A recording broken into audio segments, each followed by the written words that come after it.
Hello and welcome to another episode of Thyroid Refresh TV. I'm Ginny Mahar, co-founder of Thyroid Refresh. And I'm Danna Bowman, also co-founder of Thyroid Refresh. And today we're so excited to be with one of our favorite recipe makers, all around healthy guru, Kate J.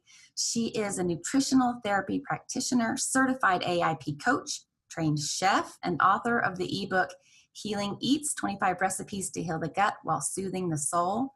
I love that. It just sounds nice, soothing the soul. In 2014, Kate founded healingfamilyeats.com, a website sharing recipes with those following the Autoimmune Protocol, in addition to other healing diets such as GAPS and SCD. I just blanked on what SCD stands for. I know it, but okay. Kate practices nutritional therapy, specializes in gut health, blood sugar balance, and autoimmune disease wellness, working with clients both online and in Vancouver, British Columbia, where she lives. We are so glad to have you with us today, Kate. Thank you. It's really nice to be Welcome. here. And good to meet you both. Finally. I know we've both been so excited to meet you because we have some of your amazing recipes on the site. And I've been a big fan for a long time of your recipes because, you know, in addition to having so much nutritional knowledge, you are a great chef and recipe writer. And, you know, from one chef to another, like, wow, I am a huge fan. We make your recipes all the time. We have quite a few of them on the site. If you guys want to go to the site and search for Kate J, we've got a sticky garlic and lime salmon with raw coconut and mint chutney. That one is over the top. Salmon, sweet potato, and watercress salad with turmeric cream. I mean, these are, I think what I love so much about your recipes is that, you know, we want to enjoy our meals and be healthy. And those two things shouldn't have to be independent of one another. And you do such a great job of bringing together really beautiful, lovely, texturally, you know, just sensorily delightful recipes that are also anti-inflammatory and really conscious of the healing ingredients. So we're just so excited to have you here and to chat with you today. Wow. Thank you. Thank you for all that. That's really sweet. I love cooking for you. I love it. That's, you know, any excuse to help some people who are on a protocol that they feel that they have sort of joined, not necessarily willingly. It is tough, as you say, but, you know, there's no reason why we can't find flavor. And I'm all too happy to find some good recipes and to use my training and everything else to try and help people to stick with it and, you know, keep with it, because it's amazing. Food, just real food, is fantastic. Yeah. When we're about to really get into some food talk, but we were just talking before the show, and you mentioned that you're hypothyroid and not Hashimoto's, and you've been hypothyroid for 20 years taking medication. And that's really interesting. And I just wanted you to share that a little bit about, you know, your journey, if you don't mind, with the listeners. Yeah, of course. Well, I was diagnosed probably about 21 years ago now with hypothyroidism. So I didn't even, well, I did know what it was because my mother was hypothyroid as well. So she took her thyroxine, and so I was given my pill and, you know, told that I had the same. So it wasn't a big surprise. But it was, so I just took my pill for what seemed like ever. And then once I started writing in the sort of health and wellness industry, I found out that there was, you know, such a disease as Hashimoto's, and that there were other testings that were available. I was given a TSH test back in the day, and I didn't even know what my result was. My doctor just said to me, wow, you're really hypothyroid. I'm so surprised you haven't got more symptoms than you do. Just take this pill and go away. And at that time, I didn't really ask any questions. Looking back on it, I don't know why that happened actually, but there was there wasn't the research and there wasn't the resources that there are now, that's for sure. So, you know, if you're going to be hypothyroid or Hashimoto's, there's definitely never been a better time to be there, I have to say. So, yeah, I don't know whether I ever was a Hashimoto sufferer, but, you know, I came to the AIP in 2014, and I have felt so much better since doing that. So it's possible I had antibodies and they were lowered. It's also possible that I was never a Hashimoto's sufferer. in the first place. But I certainly do have thyroid symptoms. Even though I've been taking medication, I've still got thyroid symptoms that do get worse if I get run down or if I know that my adrenals are needing some TLC. So I know that it's still an issue for me and I have to be on top of it all the time. Yeah, a long journey with thyroid problems. Well, and such common and relatable, experiences with that journey. And I couldn't agree more that we're so lucky to live in a time with all these great resources.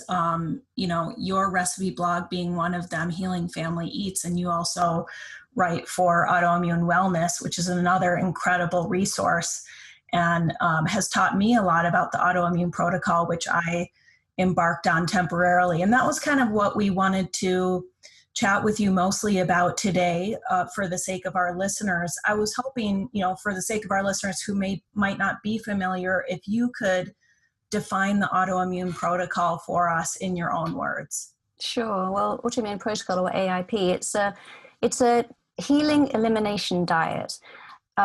It takes away the main stressors, the foods that are known to stress the gut.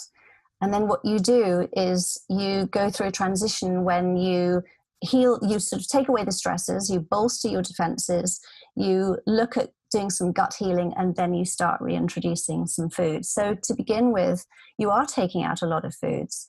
That's for sure. You're taking out grains and gluten and dairy and nuts and seed spices and eggs and nightshade vegetables. All of these things are known to be inflammatory to the body, and so putting back high sort of high fat, moderately high fat, or certainly omega-3 rich foods, because if you have autoimmune disease, you want to be looking at a balance of a ratio of 4:1 omega-3 versus omega-6, because omega-3 is anti-inflammatory and omega-6 can be more inflammatory. And so it's thinking about putting high nutrient density back into the body. So every time you eat a food or a meal, you should be thinking, is this inflaming me, or is this sort of anti-inflaming me, really? And it's a great tool for doing just that, actually, just to taking away the stresses and to healing you and, making you better again. Yeah. I've heard some rumblings about the AIP being a little bit meat-centric. Do you think that that's true? A lot of people think that, but actually it's not true at all. Nor should paleo either, which of course AIP is an offshoot of paleo. No, it's all about the vegetables. Definitely all about the vegetables. I don't know why people think that it's all meat and fat. It's absolutely not. It's mostly vegetables. So if you have a plate of food, your protein should be a smaller part of it. You should definitely be bulking up with some high fat and mostly vegetables. Yeah, for sure. Mm-hmm. And is it supposed to be a low-carb diet? No, it's not supposed to. That's another one. It's not supposed to be a low-carb diet. It's not a high-carb diet, but it all depends. It's low-carb in the sense that if you're comparing it to a standard American diet, yes, it's low-carb, because you're taking out your high starches and your processed foods and your grains and everything, which are very high-carb. But it's not supposed to be a low-carb diet. In fact, actually, if you have thyroid issues, a lot of people don't do well on a low-carb diet anyway. They need the sort of carbohydrate to keep them, functioning optimally as possible. Right. Yeah. So no, it is not a low-carb diet. I'm always surprised to hear those things, but as long as we're on, covering some kind of common misconceptions about AIP, can we also maybe talk about whether or not AIP is meant to be a long-term solution for people? That's another misconception. It is absolutely not. I mean, some people will be on it for longer, that's for sure. And you would want to go onto the AIP for a minimum of 30 days, but in reality, it's going to be longer. I mean, what you have to do is you've got to think, how long did it take you to be in the position that you're in before you embark on the AIP? It's going to be quite some time. Symptoms come, years before you're actually given a diagnosis of hypothyroidism or Hashimoto's or whatever it is. And so you can't expect that you're going to have a quick fix and you're going to be back to normal in a very short space of time. So you have to allow your body the time and the space in order to heal. So, we say a minimum of 30 days, but in reality, it's going to be longer. So you want to be on the full elimination phase for 30, maybe 90, and then see how your symptoms are doing, and then start reintroducing food. But you have to be in a place that you know that you've got your symptoms under control to the extent that you're going to notice if you have any reactions, because you don't have to be completely asymptomatic, but you need to know whether the reactions that you're getting are related to a certain food that you're having or not. And when you say reactions, what do you mean? Like, what are some common reactions that people... Well, there are a lot of reactions, very, Right. very different. And of course, we're all so unique, aren't we? That it affects everybody in loads of different ways. It could be skin reactions. It could be digestive reactions. It could be, emotional, mental health, sleep patterns are disturbed. Could be absolutely anything. The best thing to do is actually to journal, and it can be a little bit boring, but it's the best thing ever, because you can, if you journal your food and your mood, then you can look back over the days if you haven't been feeling so great, and you can sort of try and, see if there's a correlation between what you've been eating and also how your lifestyle has been, because it's not all about the food. A huge part of the whole process is lifestyle as well.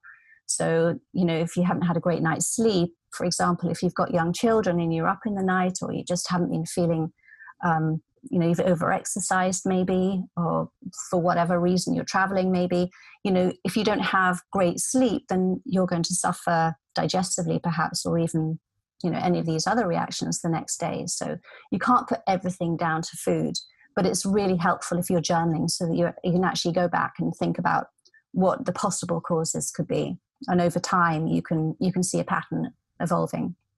It's really crazy too, because I think people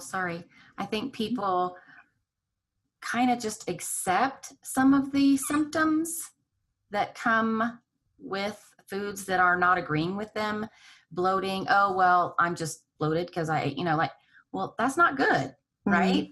Yeah. Reflux, not good, not being able to sleep. I think some of my friends even just think, well, that's the way it is, or that's the way it's always been, or they don't really realize that it shouldn't be that way, and that they can get better, or that popping a Tums after every meal isn't really healthy. I know. Because, you want to have the Mexican food. I understand you want to go but if it does that every time, or maybe it's the dairy that's causing drainage or something, but I don't think people really correlate. And that's why I mentioned, what are some big common symptoms. I really think people just don't think, even people without thyroid disease, I just really don't think people make that connection. And that's kind of where we've maybe got lost a little bit along this journey in, eating and cooking foods and stuff, is being disconnected from our body and what it's telling us, Yeah, I agree. I mean, we have these symptoms, as you say, and we just get used to them, or they crop up time and time. It's almost as if we've forgotten how we're supposed to feel. Yes. We just get used to feeling a certain way. That's yeah. right. Yeah. I mean, I know that if I have something and it's not agreeing with me, then I either get digestive symptoms, and of course those are the easiest symptoms to have, because you know straight away that something's not right. But there are also other little things, like, for instance, on the palm of my hand, I might get a little tiny bit of eczema. That's quite a common one as well for people to feel, and then I can track back and see what that might be. Also, there are certain things like coconut, for instance, which is AIP friendly, but it's very high in inulin, and it can be difficult to digest. If I have too much of that, my ears get blocked, one ear in particular, and it's my lymphatic system is getting blocked. So I just have to sort of, massage it and hope it all goes away. But yeah, I get blocked, and that's really crazy. Oh my gosh, what an incredible correlation to make. I mean, that's really getting into the fine details, isn't it? Yeah. And I just, for the listeners, I want to just emphasize, as a patient, and, we've all sort of been through this. I think one of the scariest, most daunting things about being diagnosed, and then, you get online or you get books, you go to the library, you start doing research and learning, and you go, oh my gosh, I have to give up all this stuff. My life is over, Yeah. I mean, I definitely cried some major tears. As a chef, I was like, somebody just took away half my palette of colors as an artist.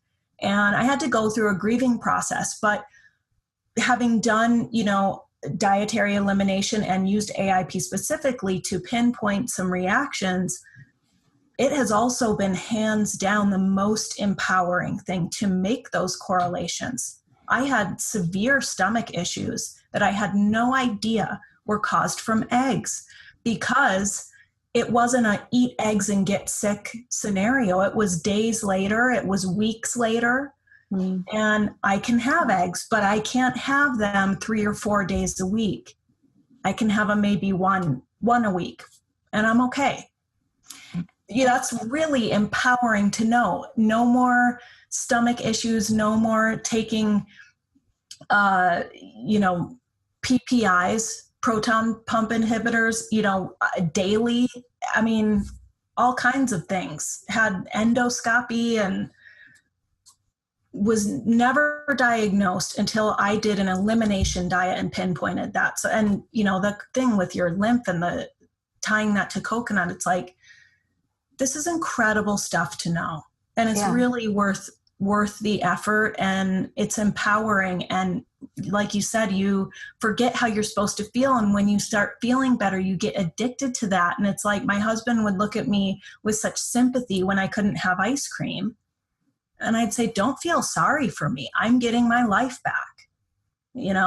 It's nothing tastes as sweet as that. And there are plenty of delicious alternatives, thanks to people like you, who you have incredible ice cream recipes on your blog.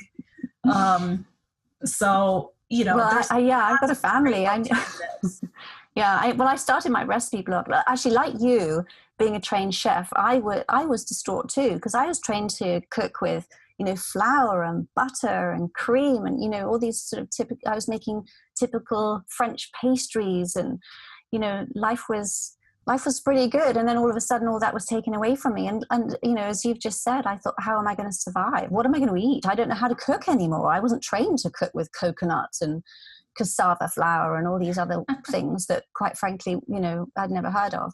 So I did have to sort of relearn, but it was and is very empowering. And, once you take out all that long list of things that the AIP removes, your body then can tell you exactly what it has a problem with. And that's how I knew about my lymph issue being connected to coconuts, and how about, eggs not working for you. Because when you're eating all these sort of other foods like gluten and, grains and high starch and processed foods, they're basically masking anything. So by taking them away, you're just sort of opening up your body's ability to say exactly what it doesn't like and what it does need, what it needs in order to heal. And that is empowering. It is exciting. Once you get over the sort of fact that, yes, I'm just about to say you can't have something, but let's face it, you can have whatever you like. Nobody's saying you're not going to eat that. We all make our own choices, and we sort of get on, and whatever we choose to eat, we get on and make the best out of it, and we enjoy it. And then hopefully we get back on track afterwards. But we all have our own choices to make. And it's all about priorities, really. Would you rather have a nice, tasty French pastry, or would you rather have, a stomach that doesn't give you grief for it? You know which one you'd rather have. I know which one I'd rather have. And, hopefully more and more people, and I know more and more people out there are realizing that's what they'd rather have too. So yeah, it's a question of priorities. It's different for everyone too. And it's not like this is the one diet that's going to be the answer for you. It's so different for everybody. And I think it becomes, as you embark on AIP and then the reintroduction phase, it becomes a very bio-individual diet for people. Can you tell us about your journey with it, your story, how you, and not just you, but your family really came to AIP and used it, and how has it evolved for you? Yeah, we came to it in 2014, and originally we came to it because it was nothing to do with the thyroid issue, actually. It's because I have a family history of rheumatoid arthritis, and I noticed I had symmetrical swelling. So I had, I don't know why, it must have just crept up really slowly and then sort of blossomed all at once, because I had these really big thumb joints. And I think it was when they started giving me pain that I suddenly realized, wow, those look sort of bigger than they should be. And then, of course, my grandmother had very, very severe rheumatoid arthritis, and I knew that symmetrical swelling is a symptom of RA. So I went to my doctor, and he kind of said, no, go away. It's repetitive strain injury, which I know you don't have in symmetrical parts of your body. So that was just crazy. So I thought, well, if I don't advocate for myself, nobody's going to do it, clearly. So I went on the internet. That's how I found AIP. But I also used it because my children, I knew, had gut issues, because we transitioned from the GAPS diet, and the GAPS diet was doing really, really well for us, but it wasn't sort of doing super well. So when I noticed that I had this swelling, and I read up that the AIP was great for autoimmune issues, I thought, okay, let's all go on there. So I transitioned everybody. So we're all doing it together. It was so much easier, and I never stopped looking for answers for my kids. That's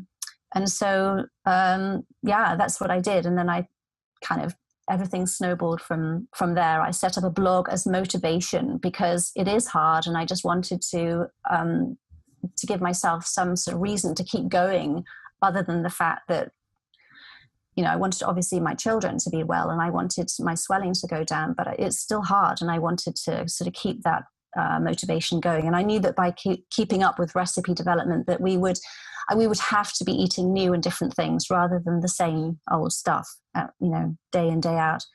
And it turned out, actually, that my son, the GAPS diet is very heavily eggs and nuts centric. And by reducing or removing those, he suddenly had this massive growth spurt. So, and we found out, we had him tested actually for food sensitivities, and he was allergic to egg whites. And so the eggs that we were having on the GAPS diet, on a frequent daily basis, were actually sort of stopping his healing, basically. So by removing the stressors, and again, that's what AIP does, it removes all these sort of known stressors. And possibly hindering his growth. Yes, Sounds totally. like. Yeah, absolutely. Because it was crazy. I mean, he talks about it all the time. It was so profound. He must have shot up, I don't know how many inches, so many inches in a very short space of time. So thank goodness we found that, because, he was always really, really tiny. He was the tiniest little baby. He was 6 pounds, 6 ounces when he was born. So he was already quite small, but he didn't really sort of make up for it, once he actually started to grow. And he was always the tiniest in his class forever, until we found the AIP, and then we sort of removed all these stresses, as I keep saying, and he shot up.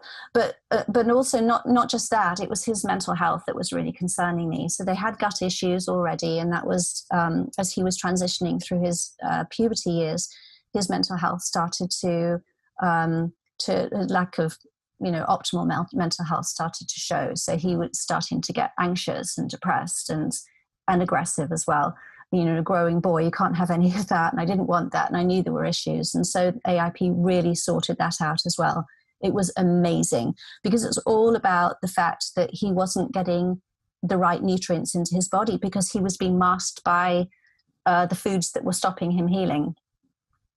So by getting those nutrients in, high nutrient density, his mental health improved. Like, oh my gosh, that is amazing how much your health has improved. And he shot up, and all his other issues just went away. It didn't happen overnight, I'm going to tell you that, but they have gone away. And now he's 18 and he's amazing. He's absolutely lovely. And so, yeah.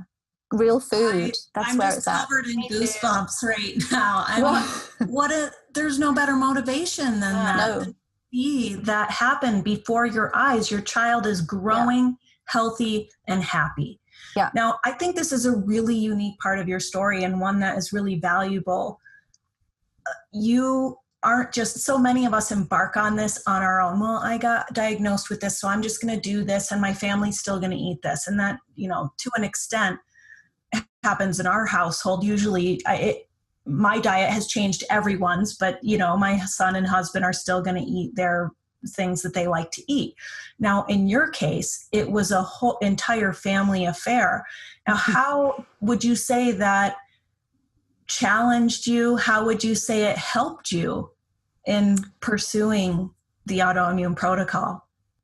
Well, in terms of, an insular family, it helped me hugely because we were all on the same wavelength. We were all on the same eating plan. So, yeah, I mean, did you tell them? Did you say this is what we're doing? Did you, or did you just do it? I think we were already on the GAPS diet, don't forget. So we were already doing this sort of elimination diet. And I would have, I'm just trying to think how old my children were when we went AIP, probably 8 and 11, something like that. So yeah, I mean, I explained to them what we were doing. And by that stage, we had, just trying to think when my boy had his food sensitivity testing, actually, that might have been just after the AIP was done, and it still came up with the egg whites being a problem. So they're clearly a massive problem. Yes, we had it done about a year into the AIP, I think. But I just said, look, we're going to change over, and we're going to be honest, they were fed up with eggs anyway, because we were having them every single day, because we were told that eggs are the most nutritious foods on the planet. So eat eggs. So that's what we were doing. And then, so I have no idea whether I suspect actually that constantly eating eggs caused his issues, but it could have been that they were there in the first place and the constantly eating them made them much, much worse. I don't know. So yes, I would have told them that this is what we're doing, but because they were young, I mean, they weren't cooking for themselves. They just had to put up with what they had in front of them, but they were loving it because by this stage I was blogging and making more of an effort to create more food, and so they were actually reaping the rewards of tasty food coming their way, whereas to be honest, before it was probably a little bit boring for them. So they did well and they've been fine. But I would say that, going back to your question, in the home it's been a breeze because we all eat the same thing, give or take. Some people eat something that somebody else has, but it's not a problem. The problem really has been outside, because as they get older, it becomes more of an issue. Peer pressure is massive. When you've got young children, you can control what they're eating, and that's easy and that's fine. And you just have, the issues of birthday parties and, what sort of cakes to take into school to celebrate your party and your birthday and so on, because most of the kids wouldn't want the sort of cakes that we're eating now, let's face it. So you have to sort of think outside the box a little bit. And I was taking homemade marshmallows in for the kids for their birthdays, and that went down really, really well. We did away with the cupcakes. But as they get older and the peer pressure strikes, so I would say in our case, I think it was about age of 10 onwards, it became more of a problem. And the kids just wanted to fit in. And so I found that they were going off diet. And that was a little bit of an issue, but once they started to feel not so great, I was able to sort of say, right, well, this is why, but I have to do it really, really carefully because of course, they know best now. But my boy, he's just written, I'm about to publish it very soon actually, he's just written an article for me. I wanted him to write a really honest opinion of what it's like being a child growing up on the AIP. And I thought it was really important to actually share this to people, to hopefully motivate other families and other children, and help them along the way. And I said, you can write whatever you like, try and balance it. If there's something negative, which of course there's loads negative about the AIP, but try and think of something to balance it out with, but say whatever you like, but just don't swear. Those were my only conditions. And he's written a really, I can't wait to see it. I can't wait to publish it actually. He's written a really, really well sort of rounded, well thought out piece that I'm not going to edit it at all. And it's really good. So hopefully it will help. I can't wait, because I'm going to show it to my son. Yeah. I think it'll be really, really that would be good. Interesting. Yes. I can't wait, because he's almost 17. So yeah, I can't wait. Yeah. It does get hard, but he knows, he's bright enough to know how much better he feels and he's also, kind enough to actually articulate that, because I think when children are younger, even though they're feeling better, they might not necessarily want to say, yes, actually I'm feeling better, because there's the them versus us sort of thing. They know best. We don't know so much, but he's sort of past all that. And now he's actually willing to say, yeah, it actually turned my life around. And I think that's amazing. Well, and when you see that cause and effect, even if you fall off the wagon and maybe regress a little bit in terms of your health, nobody can take away that knowledge that this helps me, or this is why I feel bad, because look at what I've been eating, and I know those correlations that don't work for me. Yeah, totally. Yeah. And something else I would say that, about the whole peer pressure thing and children wanting to fit in, they will go off diet. It's a given that they're going to go off diet. And to be honest, it stressed me like crazy to begin with, because I knew that it was going to, be negative and be holding back their health. But on the other hand, I think it's much more important to think about your family relationship. That's so much more important than worrying about food. As long as they're educated, I think to me the most important thing is if your kids are educated, then when they're more mature or they're older, they can make their own decisions. They've got that education to fall back on. So, for anyone who's sort of going through the anxiety of having children and hoping that they're going to keep on this, that would be me. Keep on this diet, then just educate and chill, because for all the stressing that you'll do, it won't change anything. You just ruin your own health in the process, and they will come round. They really, really will. You just have to let them. So. Yeah. It's kind of a scary place to be in, but thank you so much. So much that makes me feel better. Because right now, basically my son just says, well, everything's bad for me. And I'm like, no, and I really try to show the positive sides about what all is good for you. But I guess because I'm the mom, maybe I do say more of the negative things, like that's not good for you. Or I don't know. Anyway, maybe one day he's going to hear the good positive stuff as opposed to you say everything's bad. I don't know. So fingers crossed for me. Yeah, you'll get there, definitely. But just like I've learned the hard way. I used to lose sleep over it. I really did. And I just suddenly thought it's actually damaging my health. Their health isn't being improved. My health isn't being improved. All I can do, it's the old sort of analogy, look at the oxygen mask theory. Just look after yourself first, and then you can look after others. And if you're not looking after yourself, you can't do that. So I decided, whatever I was going to do, for all the nagging in the world, I was ruining my relationship with my children. It wasn't changing what they were doing, and I was actually impacting negatively on my health. So I decided to pull back, and things have been so much better. They really have. I'll check in and let you know how it goes. You do. We want to protect our kids from everything, but I think the falling and the failure is part of the learning process. Those are real, we can tell them what to do, but until they really experience for themselves what it feels like on the other side, that I think that's going to really lock in all that, they've learned in growing up with you. Now, I'm curious what, and we might go over time a little bit here, but this is too fascinating. So I'm curious what breakfast looks like in the J household, because we talked about eggs a little bit. Well, when you eliminate gluten and dairy for breakfast, number one, people turn to eggs. Now, when you don't do eggs anymore because they're problematic, like they are for many of us, this is one of the top food allergens, then what? I've found breakfast, I've really had to change my relationship with breakfast. I mean, I'll have soup for breakfast.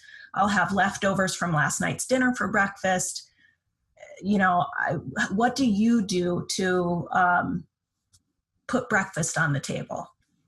Yeah, if breakfast is the number one issue, as you've just said, with people wondering what they're going to eat. So get this question all the time. So firstly, I've got several blog posts of a sort of a faux oatmeal made with spaghetti squash. And that's really, really nice. So for anyone who is missing sort of porridges and oatmeals and cereals and things like that, and particularly in the cooler months, it's really, really nice. So it's called there's a banana cinnamon oatmeal, which of course has no oats whatsoever, spaghetti squash, as I said. But it has the same sort of texture, and it's really delicious, really, really nice. And I've got several flavors. So we used to have that once in a while, and put some collagen in there for a bit of a protein boost. but I can't do much coconut anymore, so that's gone off. But actually what I really, really like is just sauteed vegetables. I love my vegetables, and it's so important, you know, as we said earlier, to eat loads of vegetables, different colors, eat the rainbow, get them all in a skillet first thing in the morning. So what I do is I rotate my fats as well, because they all have different, you know, nutrients in them. One day I'll use coconut oil, another day I'll use lard or beef tallow or palm oil or avocado oil. Just rotate like crazy for nutrients. And I just use my food processor, which is my best friend, and I just shred and grate and stick vegetables in there. And we'll have it with piece protein. You know, it could be something left over, like you say. If we've had roast chicken, we'll have some chicken in there. If I make some, you know, burger patties, I'll have sort of, you know, 4 nice size ones for our dinner, but I'll also make a selection of smaller ones for lunches or breakfasts or whatever. Or a can of sardines, we'll open those. So typically vegetables, and I never get tired of them. I just love my breakfast of vegetables. That's what we have. What's so interesting about all of that is that, you know, I was sitting here thinking, was it the Americans? Was it us? Did we put this cereal, Lucky Charms, Pop-Tart, you know, breakfast in the minds of everybody? Because, you know, breakfast doesn't have to be the sweet thing. It's like 3 different meals. It's just 3 different times during the day you're eating. It's not, you're right. Right? Yeah. And so I wonder, you know, like, where did this come from? You know, Lucky It was Charms. you Americans. It was the Kellogg's brothers that did it. Right? It was. Yeah. Before then, breakfast was just a meal, which is what it should be. I say to people, you know, we eat 3 meals a day, breakfast, lunch, and dinner. There's no such thing as a, you know, a separate food that we should be eating. We shouldn't be eating cereals. Just get over it. That's the Kellogg's. That was all marketing. Breakfast is just another meal. And as soon as you get over that, because it is a bit weird, you know, giving up all these things, and soup, as you said, Ginny, for breakfast. I love soup for breakfast. And it's easy as well. Just batch cook something, which is another really good thing about AIP. Just batch cook like crazy, just to minimize your time in the kitchen, because yes, you do spend much more time. That's a given. Well, thanks for that. That's a perfect segue into kind of our wrap-up question here. I know this is like so second nature for you at this point, but for people who have never attempted AIP or are just starting out on it, it can be really intimidating. And, you know, let's be honest, there's a lot of cooking involved. There's, you know, very little just opening a package and having something you can, you know, fill your tummy with. So what are some of just a few of your top AIP survival tips for people who are trying this out? Okay, well, number 1, to minimize time in the kitchen, as you've just said, because it does go up, is to batch cook. I mean, this is, if you go on any AIP blog or just any book, they'll all talk about batch cooking, and it's really, really important. You can do it in several ways. The way that I personally like to do, and admittedly, I don't do a whole heap because I'm cooking for a family of 4 and I've sort of got it down to a T now. But what I tend to do is if I'm making a meal and I want to batch cook, instead of cooking a meal for 4, I'll cook a meal for 8. And then I will freeze or keep the other 4 portions to one side. If I want to keep them for myself, then I will sort of cool them down really quickly, bag them into individual portions, stick them in the freezer. So I've automatically got more meals for another day. So if you do this, you know, on several days or do it 3 times a week or something, in no time at all, you've got a fridge full of meals for those days that you're too busy or you don't want to, or you don't feel great enough to cook. Some people batch cook in a different way. They might spend 4 hours a week or something, just rattling through a whole load of recipes and doing it that way. That's not what I do. But some people that do that, and that works really, really well for them. So that's 2 of my tips, I guess.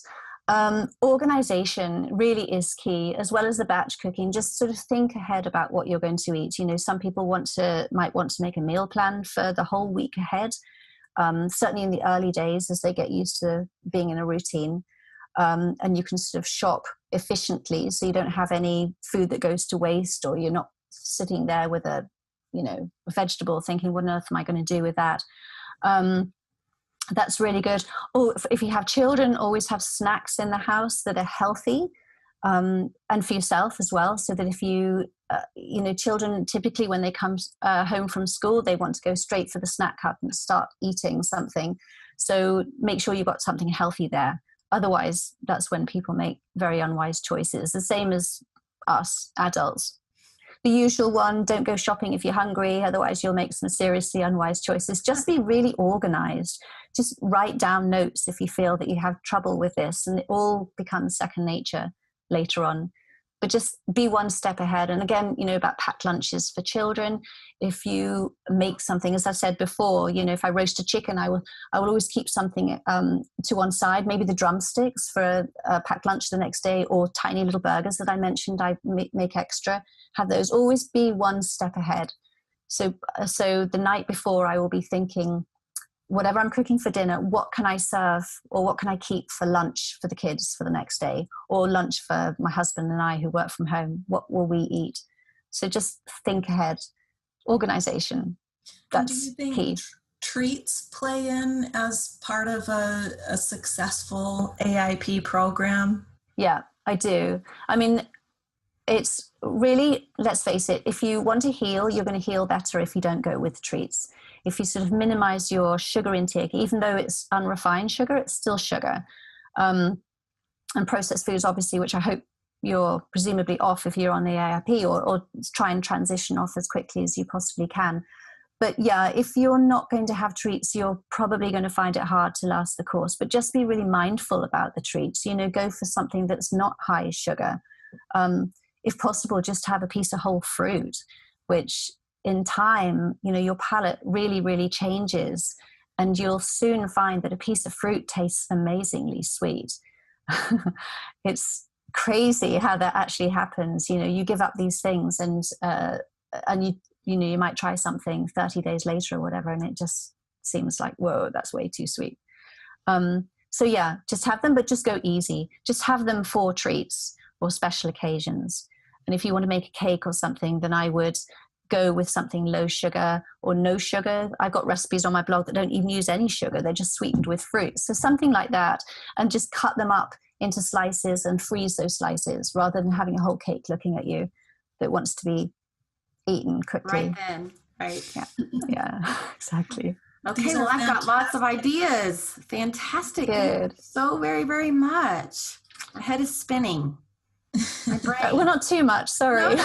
I don't want to overwhelm everyone. I'm like planning my, lunch tomorrow already. So, yeah. Good. AIP is cool. I hope I haven't overwhelmed anyone, but it is an elimination. It can get tough at the start, but actually the rewards that you reap in very, very, in no time at all, actually, are just amazing. And that should be motivation enough. But there are lots of places you can go for support. Support is huge. It really can make or break your experience with AIP, but there are Facebook pages out there that, you can interact with people who have got exactly the same issues as you, same diseases, the same, needs, whatever, worries, whatever. And of course, Thyroid Refresh is brilliant too, for all things thyroid. So yeah, I mean, there has never been a better time to be chronically ill. I mean, it really is true. Sad, but true. But, yeah. And you have been such an incredible resource for so many of us who are on this path and wanting to live well and, accept that a new way of eating is a way of feeling vibrant and healthy and alive and getting our lives back. So thank you for all that you've done to make that journey more delicious for so many of us. Mm-hmm. Kate, thank you so much for being here. We are so glad to have you. Do you want to quickly tell the listeners where they can find you online? Yeah, well, thank you for having me. It's been really good to meet you both and to be here and to talk about AIP. My blog is healingfamilyeats.com. You can find me there. You can link to my Facebook page from there. I'm on Pinterest. I'm on Instagram. That's where you can find me. Thank you. Right. Well, thank you all for joining us today for another episode of Thyroid Refresh TV. Kate, thank you again. And we will see you next time. See you next time.